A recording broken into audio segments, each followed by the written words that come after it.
भगवान। तू ही जिंदाबाद था, तू ही जिंदाबाद है, दीन इस्लाम की तू संग बुनियाद है। इसलिए जो मैंने आयत तिलावत की है, इसी एक आयत में 5 सिफतों का जिक्र है, याद रखो। खास तौर पे मेरे तालिब इल्म भाई जो हैं, जब कुरान पढ़े ना तो उसकी एक एक आयत, एक एक लफ्ज पे गौर किया करें।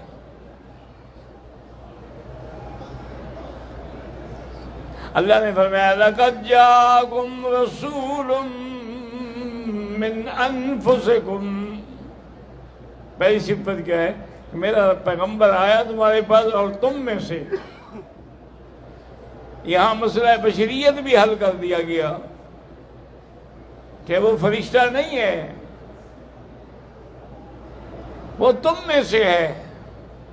और खलील की दुआ है, रब्बना वबअस फीहिम रसूलन मिनहुम। उनने भी यही दुआ मांगी थी कि या अल्लाह, अब तेरा घर बन गया मक्का, इसको आबाद करने के लिए इसी कबीले से रसूल पैदा फरमा।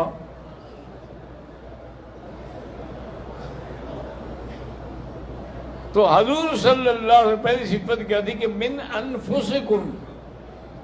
अच्छा, बाद उलमा ने एक और भी कौल पेश किया है, अनफुस को उनका नफीस से है, जैसे नफीस चीज होती है ऐसी चीज। लेकिन पहला कौल जो है वो सबके नजदीक राजी है,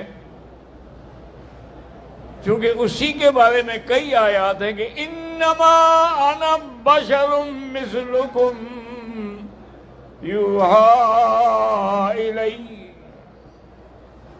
मैं तुम्हारी तरह इंसान हूं, यानी जिन से इंसान हूं।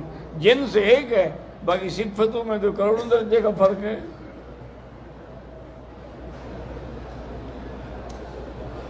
आगे फरमाया अज़ीज़ुन अलैहि मा अनित्तुम। और मेरे पैगंबर पे जो तुमको कोई मुशक्कत पड़े तो वो बड़ी उनको मुशक्कत तुम्हारी महसूस होती है। और हजूर दुआ में होता है कि अल्लाह मेरी उम्मत मुशक्कत में न पड़े। इसीलिए 9 दफा जाके नमाज बख्शवाई और 50 के बजाय 5 रह गई। इसीलिए आपने सिर्फ 3 रातें तरावी पढ़ाई, फिर नहीं पढ़ाई कि कहीं फर्ज न हो जाए। और हजूर ने फरमाया कि लौला नशुक्का अला उम्मती, मैं अगर अपनी उम्मत पे मुशक्कत महसूस न करता तो उनको 2 हुक्म देता। लअमरतुहुम बिस्सवाके, मैं एक हुक्म तो ये देता कि मिसवाक करें,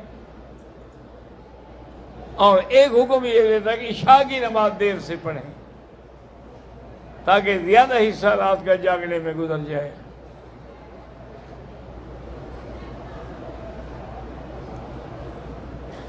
और आगे हरीसुन अलैकुम बिल मोमिनीना रऊफुर रहीम। अल्लाह के नबी जो हैं वो तुम्हारे ईमान लाने पर हरीस है कि सारी उम्मत मुसलमान हो जाए। हत्ता कि एक दफा हजूर पाक ने फरमाया जिब्राइल, तुम्हें भी मेरी नबूवत का और रहमत का फायदा हुआ? उन्होंने कहा हजूर हाँ हुआ है। और फरमाया वो कैसे? उन्होंने कहा हजूर मुझे पहले बड़ा डर था कि खुदा जाने मेरा इंजाम क्या होगा, आकबत क्या होगी, मौत क्या होगी। लेकिन जब आप पे कुरान उतरा, इन्नहू लक़ौलु रसूलिन करीम ज़ी कुव्वतिन इंद ज़िल अर्शि मकीन मताइन सम्मा अमीन। अल्लाह ने फरमाया कि कुरान लाने वाला फरिश्ता ताकत वाला जो है, जो अर्श के करीब रिहाइश पजीर है, तो ये अल्लाह की किताब को पहुंचाने में अमानत वाला भी है, सदाकत वाला भी है। अब मुझे तसल्ली हो गई कि मेरा खात्मा खैर होगा, कि कुरान में मेरी सिफत आ गई।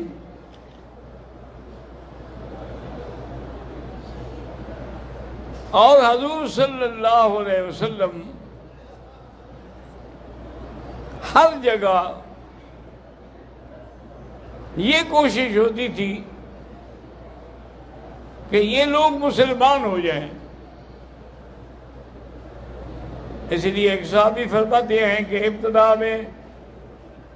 میں نے دیکھا کہ سوق ذی المجاز میں ایک خوبصورت نوجوان ہے، وہ آگے آگے جا رہا ہے اور کہہ رہا ہے قولوا لا الہ الا اللہ،